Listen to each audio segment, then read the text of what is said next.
My second question is to do with scenario three and the role of Scotland. And quite a lot depends on Scotland becoming independent. Do you think the rise in international tensions, such as in Ukraine just now, might make people in Scotland less inclined to vote for independence, and therefore the removal of nuclear weapons, or even to make a change in our position within NATO? Yeah, that's a very interesting one. And I think that's one for the Scottish people to answer. But my analysis doesn't, it refers to nuclear free and independent because, of course, that was the phrase used by Pacific Islands way back, going back when I was doing all my work with nuclear testing. And the things are clearly connected in the minds of a lot of Scottish people.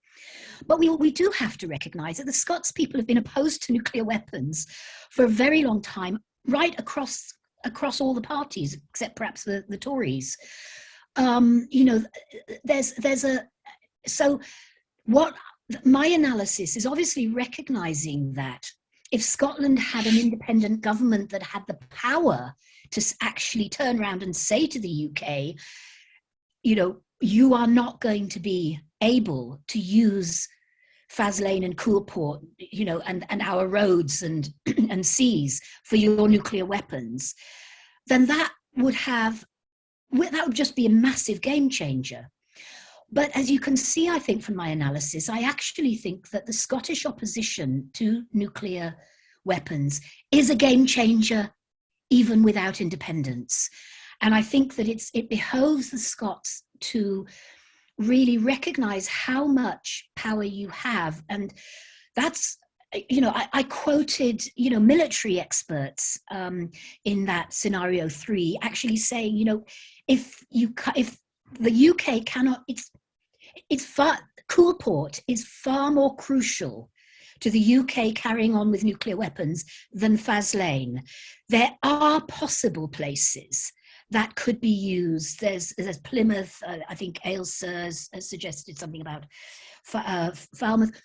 Those things have been looked at, and you know, back in 2001, William Walker and Malcolm Chalmers looked at some alternatives.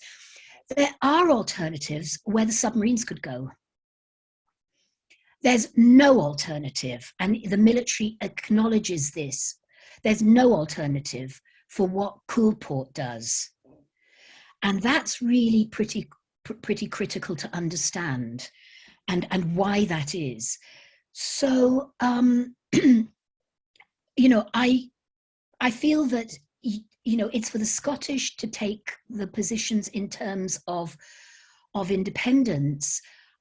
I think that the route to having the freedom to sign the TPNW would come much more quickly through Scottish independence.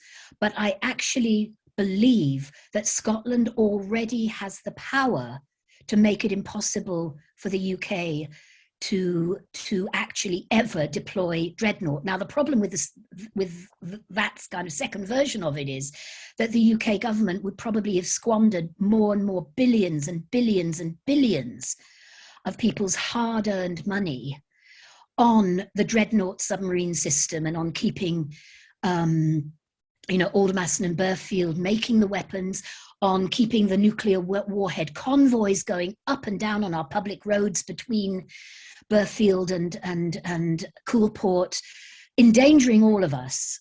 That, you know, without Scottish independence, all of that process will take longer, I think. But it is still possible for the Scottish people to make happen. And I think that that's very important for people to recognise.